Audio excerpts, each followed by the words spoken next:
वालेकुम student, start करते हैं आज का लेक्चर। बिस्मिल्लाहिर्रहमानिर्रहीम। आज हम चैप्टर नंबर 4 स्टार्ट करेंगे, जो है फाइनेंशियल अरिथमेटिक। ठीक है, जिसमें हमने डिस्कशन करना है रेशो को, इक्वलिटी को, direct proportion and inverse proportion. सबसे पहले मैं आपको बता दूँ रेशो होती क्या है। रेशो ये टू डॉट्स जो हैं ऊपर नीचे, ये रेशो को रिप्रेजेंट करते हैं। ठीक है, ये टू डॉट्स रेशो को रिप्रेजेंट करते हैं। ठीक है, रेशो कैसे लिखी जाती है? ए ओवर बी, ये। ठीक है, किसी भी शेप में हो, ओवर में लिखी जाती है रेशो। ठीक है, ये रेशो के टू डॉट्स है जो रेशो को रिप्रेजेंट करते हैं। रेशो किस फॉर्म में लिखी जाती है? ए ओवर बी में। ठीक है, ओवर की शेप में लिखी जाती है। यहाँ तक ये हो गया। उसके बाद इक्वलिटी मैंने लिखा है। इक्वलिटी किसको जाहिर करती है, यानी किसको रिप्रेजेंट कर रही है? ये फोर जो डॉट्स है ये इक्वल्स टू को, ये जो फोर डॉट्स है ये इक्वलिटी को, मीन इक्वल को रिप्रेजेंट कर रहे हैं। जैसे ए ओवर बी, ठीक है, is equal C over D.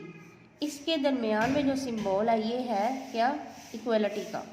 ठीक है, ये इसको शो कर रहा है। इसके दरमियान चाहे इसके बिटवीन चाहे आप इक्वल डाल लें या ये फोर डॉट्स डाल लें, इसका मतलब यही है, ये इक्वलिटी को, इक्वल टू को जाहिर रिप्रेजेंट कर रहा है। ठीक है, ये हो गया। उसके बाद आ जाए डायरेक्ट इनवर्स प्रोपोर्शन। जब भी हम कोई चीज़ से बाय करने जाते हैं या उसको परचेज करने जाते हैं तो प्राइस में और जो चीज़ें बाय करने जाते हैं उसमें क्वालिटी लाने के लिए अगर तो चीज़ बहुत अच्छी है तो उसकी प्राइस भी हायर होगी।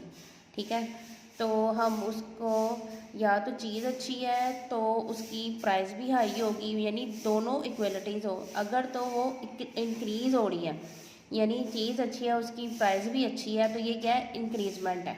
ठीक है, देखिए दोनों में इंक्रीजमेंट आ रही है ना, इक्वल है, चीज़ भी अच्छी है और उसके पैसे भी अच्छे हैं, तो ये क्या है? इक्वल टू, यानी इंक्रीजिंग में है।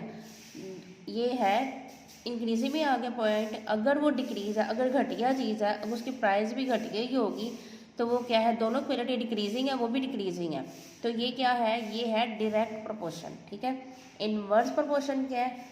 एक चीज़ अच्छी है लेकिन उसकी प्राइस जो है वो लो है।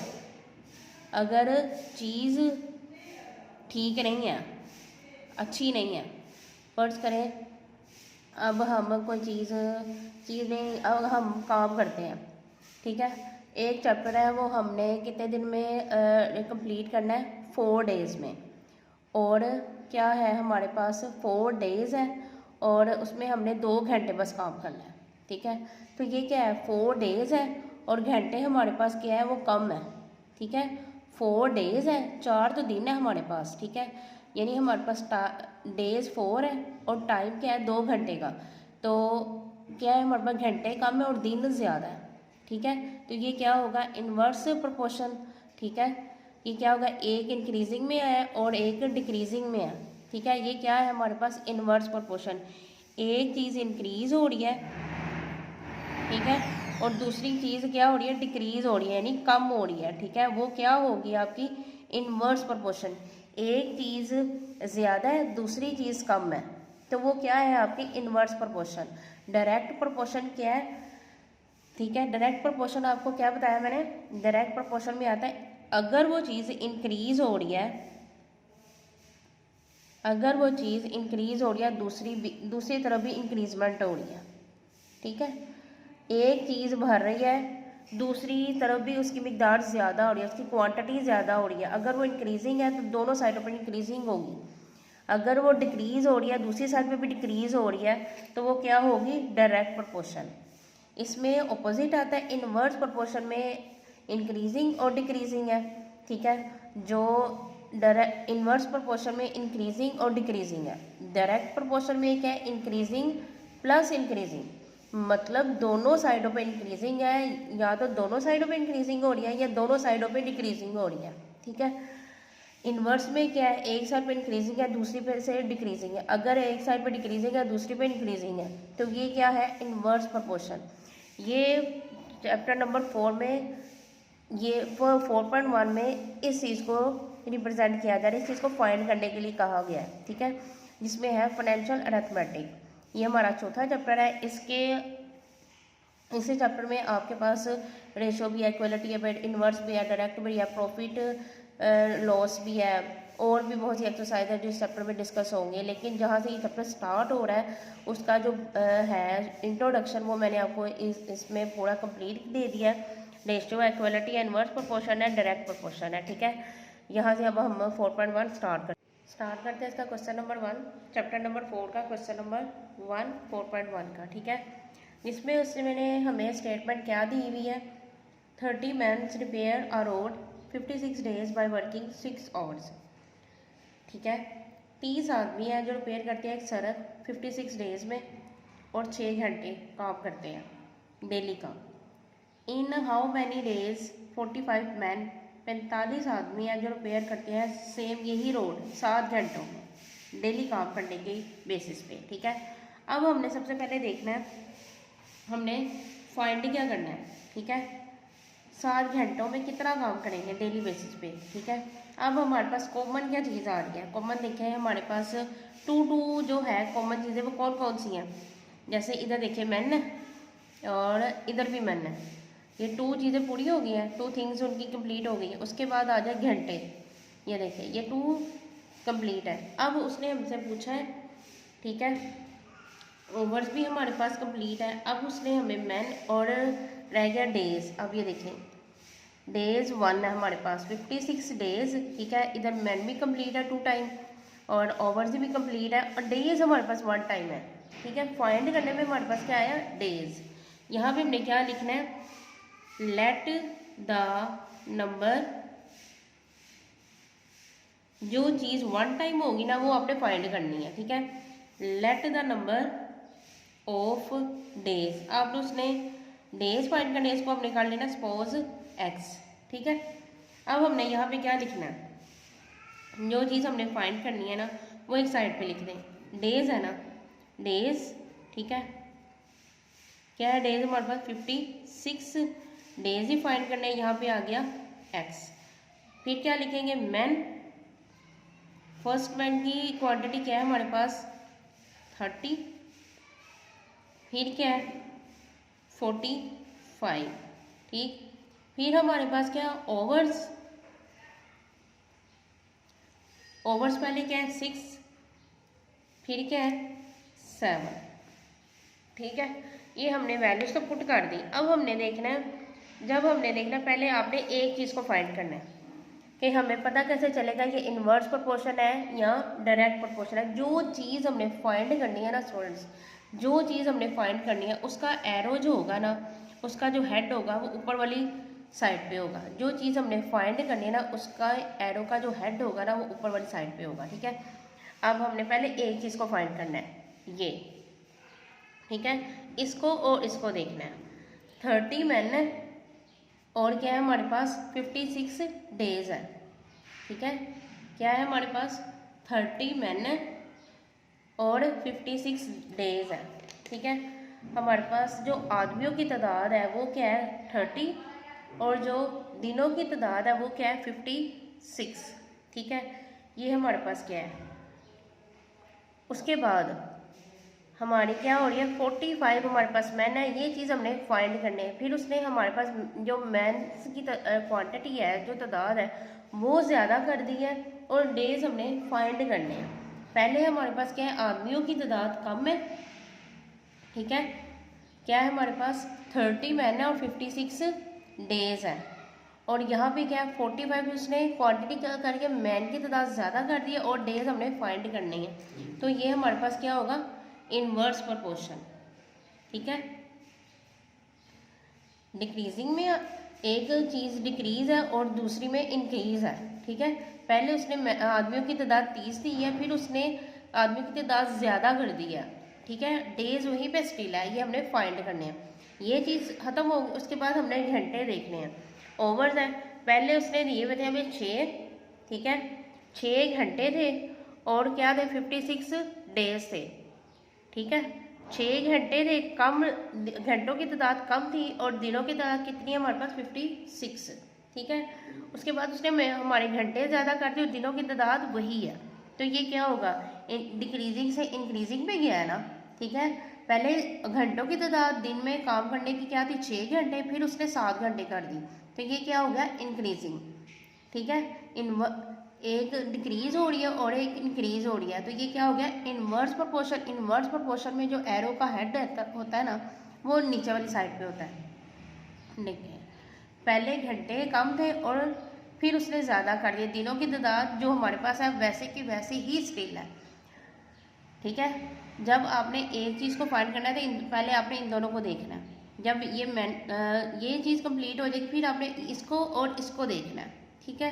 पहले घंटों की तादाद 6 थी, दिन वैसे के वैसे ही थे, फिर उसने घंटे ज़्यादा कर दिए, ठीक है। डिक्रीजिंग से इंक्रीजिंग पे हुआ, ये किस में चला गया, इनवर्स प्रोपोर्शन में, ठीक है। अब हमने इसकी वैल्यूज़ को जब लिखना है वो कैसे लिखना है, ठीक है। जब हेड का फेस ऊपर होगा तो नीचे वाली ऊपर वैल्यू लिखी जाएगी, ऊपर वाली नीचे, ठीक है। यहाँ पे हमने लिख देना इक्वल टू, फिर हमने अगर हेड का फेस नीचे है तो जैसे एज इट इज़ ऊपर वैल्यू लिखी हुई ऐसे ही नीचे लिखी जाएगी, जैसे 30/45 मल्टीप्लाई 6/4।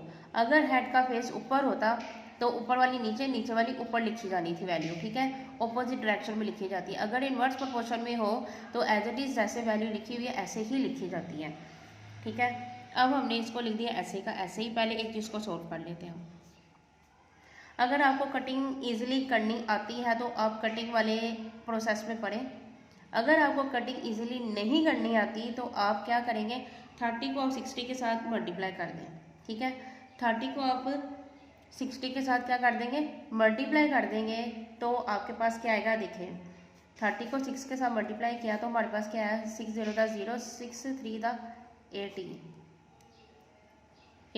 180/7 को हमने 45 के साथ मल्टीप्लाई करना है तो हमारे पास क्या आया, 7 5 था 35, 3 28 29 30 31, ठीक है, 3 1 5। ऊपर वाली वैल्यू को ऊपर वाली के साथ मल्टीप्लाई किया तो हमारे पास 180 आया। 45 को 75 के साथ मल्टीप्लाई किया तो हमारे पास क्या आया, 350, ठीक है। अब हमने यहाँ पे क्या करना है,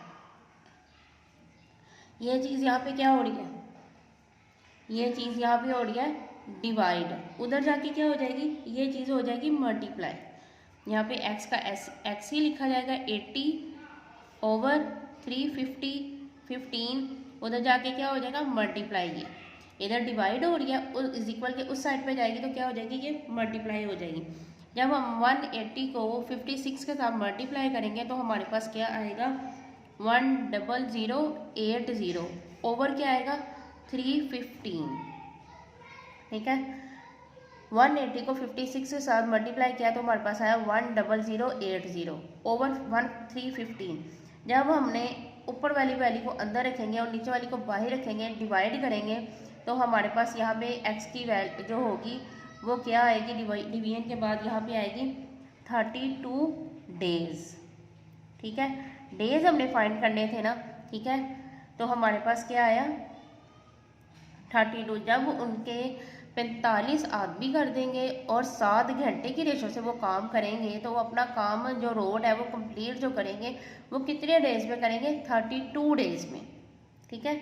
ये हमारे पास आ गया क्वेश्चन नंबर 1, ठीक है। स्टार्ट करते हैं इसका क्वेश्चन नंबर 2, ठीक है, जिसमें उसने क्या दिया है हमें, if 60 women spin 48 kg of cotton, 60 औरतें हैं 48 kg किलो कॉटन सौत करती हैं यानी स्पिन करती हैं, बाय वर्किंग 8 घंटे काम करती हैं, ठीक है, डेली बेसिस पे। How much cotton will 30 women spin by working 12 hours daily. पहले था हमारे पास 60 औरतें थीं, 48 kg कॉटन थी और 8 घंटे वो काम करती थी, ठीक है। फिर वो हमारे पास हो गई 60 की बजाय 30 वुमेन्स हो गई, और क्या हो गया, घंटे की तादाद हमारे पास 12 हो गई, और डेली बेसिस पे हमने डेज निकाले वो कितने दिनों में अपना काम कंप्लीट करती हैं, ठीक है।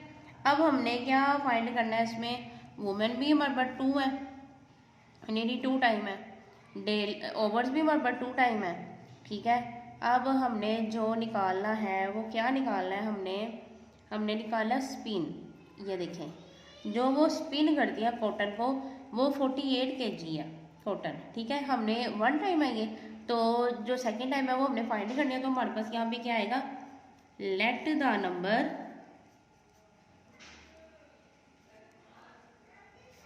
द नंबर ऑफ कॉटन, जो चीज़ हमने फाइंड करनी है वो किस में आ जाएगी, एक्स में, ठीक है। यहाँ पे क्या लिखा जाएगा, कॉटन, ठीक है। इसको हमने साइड पे ही कर देना है। जो चीज़ हमने फाइंड करनी है 48 थी, यहाँ पे आ गया एक्स, ठीक है। फिर क्या आएगा, वुमेन फर्स्ट पे कितनी थी 60, फिर हमारे पास कितनी आ गई 30, ठीक है। फिर हमारे पास क्या है, ओवर्स पहले हमारे पास कितने थे 8, फिर क्या आया हमारे पास 12, ठीक है। ठीक हो गया। अब जो चीज़ हमने फाइंड करनी है उसका जो एरो होगा उसका हेड ऑलवेज ऊपर ही रहेगा, ठीक है। अब हमने पहले इन टू को सॉल्व करना है, ठीक है। अगर हमारे पास औरतों की तादाद 60 है और कॉटन हमारे पास स्पिन करने के लिए क्या है 48, ठीक है। उसके बाद वो कहता है कि 48 कॉटन केजी जो है वो हमने स्पिन करनी है। फिर उसने क्या कर दिया 30 है, 30 औरतों की तादाद कर दी है और ये चीज़ हमने फाइंड करनी है, ठीक है। अगर उसने यहाँ पे इंक्रीज़ किया तो यहाँ पे भी इंक्रीज़ हुआ है, अगर यहाँ पे डिक्रीज़ किया तो यहाँ पे भी और ऑटोमेटिकली आई थिंक डिक्रीज़ होगा। तो इसका ये क्या होगा, हमारे पास दोनों इक्वालिटी में ना, ये भी इंक्रीज़ है, इस साइड पे भी इंक्रीज़ हो रहा है, इस साइड पे भी इंक्रीज़ हो रहा है। अगर इस साइड पे डिक्रीज़ हो रहा है तो इस साइड पे भी क्या होगा, डिक्रीज़ होगा। तो यहाँ पे क्या आ गया, डायरेक्ट प्रोपोर्शन। अब यहाँ पे आ जाए, ये चीज़ वुमेन वाली कंप्लीट होगी हमारे पास। अब हमने घंटे देखने हैं। अगर हमारे पास 8 घंटे हैं और कॉटन स्पिन करने के लिए 48 kg है, ठीक है। 8 घंटे हैं डेली बेसिस पे, फिर हमारी औरतों की तादाद भी ज़्यादा है और घंटे भी हमारे उसी हिसाब से हैं, ठीक है। उसके बाद ठीक है, उसके बाद उसने क्या किया, 8 घंटे या 60 औरतें हैं, ठीक है। हमारे पास क्या हो रहा है, हमने इस चीज़ को भूल जाना, ये करनी है 8 घंटे और 48 kg है, ठीक है। ये हमने स्पिन करनी है कॉटन। उसके बाद उसने क्या किया, पहले इंक्रीजिंग है फिर डिक्रीजिंग है, ठीक है। 12 घंटे उसने क्या कर दिए, अगर उसने यहाँ पे काम किया है इधर ज़्यादा कर दिया है तो यहाँ पे क्या है 12 घंटे हैं और यहाँ पे इसी रेशो से क्या होगी, कॉटन भी ज़्यादा स्पिन होगी। अगर उसने 8 घंटों में इतनी कॉटन स्पिन करनी है तो ये भी क्या है, ये भी डिक्रीजिंग में है और ये भी डिक्रीजिंग में है। यहाँ पे क्या आ गया, फिर उसने घंटों की तादाद ज़्यादा किया है तो यहाँ पे काम भी क्या होगा, औरतों का ज़्यादा होगा, ठीक है, इन दोनों में। तो ये क्या हो जाएगा, डायरेक्ट प्रोपोर्शन। अगर डिक्रीजिंग है ऊपर तो उधर भी डिक्रीजिंग है, अगर इधर नीचे इंक्रीजिंग है, घंटे ज़्यादा हुए तो यहाँ पे क्या होगा, ज़ाहिर बात है काम भी ज़्यादा होगा। तो ये क्या हो गया, इंक्रीजिंग में, ठीक है। अब हमने क्या करना है, अगर औरतों की तादाद ज़्यादा होती है तो कॉटन जो है वो भी ज़्यादा बनेगी। अगर घंटे उसने ज़्यादा किए हैं तो ज़ाहिर बात है कॉटन भी ज़्यादा स्पिन होगी, देखें, ठीक है।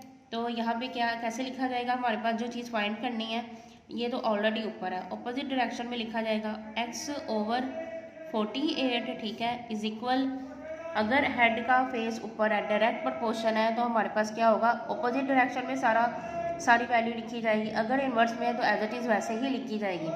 इनडायरेक्ट में है तो हमारे पास कैसे लिखी जाएगी, 30/60 मल्टीप्लाई 12/8, अपोजिट डायरेक्शन में, नीचे वाली ऊपर, ऊपर वाली नीचे, इस तरह लिखी जाएगी वैल्यूज़। 48, 30 को हमने 12 के साथ मल्टीप्लाई किया तो हमारे पास क्या आया 360, 60 को 8 के साथ मल्टीप्लाई करेंगे तो हमारे पास आएगा 480। अगर आपको कटिंग में मसला है तो आप डायरेक्ट भी कर सकते हो। 30 को 12 के साथ मल्टीप्लाई किया 360, 60 को 8 के साथ मल्टीप्लाई करेंगे तो हमारे पास आएगा 480। अब यहाँ पे डिवाइड हो रहा है, ओवर में वैल्यू है तो यहाँ पे उधर दूसरी साइड पे जाके क्या होगा, मल्टीप्लाई हो जाएगा, ठीक है। 480 यहाँ पे मल्टीप्लाई करके क्या आया 48, ठीक है। अब हमने क्या करना है, 360 को 48 के साथ जब मल्टीप्लाई करना है तो हमारे पास आएगा 17280/480। ठीक है, मल्टीप्लाई करके हमारे पास जो चीज़ें आई हैं 360 को जब हमने मल्टीप्लाई किया तो हमारे पास 360 को 48 के साथ जब मल्टीप्लाई किया हमने तो हमारे पास क्या आया 17280 ओवर में क्या आ गया 480। अब हमने इसको इसके साथ क्या करना है डिवाइड कर देना। डिवाइड करने के बाद हमारे पास क्या आएगा 36 kg। ठीक है 36 kg। अब देखिए अगर उसने क्या किया सेकंड में उसने हमें क्या करना फाइंड करने के लिए कॉटन दी थी, उसने औरतों की तादाद कम कर दी थी, दिनों की तादाद जो घंटों की तादाद है वो ज़्यादा कर दी थी। ठीक है, औरतें कम कर दी थी, घंटे ज़्यादा करते, तो उस रेशो से क्या होगा। ठीक है, तो उस रेशो से हमारे पास जो बनेगी कॉटन जो स्पिन होगी वो हमारे पास क्या होगी 36 kg होगी। ठीक है, ये हमारा हो गया सेकंड वाला क्वेश्चन। ये हो गया हमारे question number 2 complete. 2 question complete हो गया इसके 4.1 के। अगर आपको स्टूडेंट हमारी वीडियो अच्छी लगी है तो आप इसको लाइक करें, शेयर करें, शेयर करने के साथ सब्सक्राइब लाजमी करें। सब्सक्राइब करने के साथ आपने बेल आइकन को लाजमी प्रेस करना है ताकि जो भी नई वीडियो अपलोड हो सबसे पहले आपको मिले।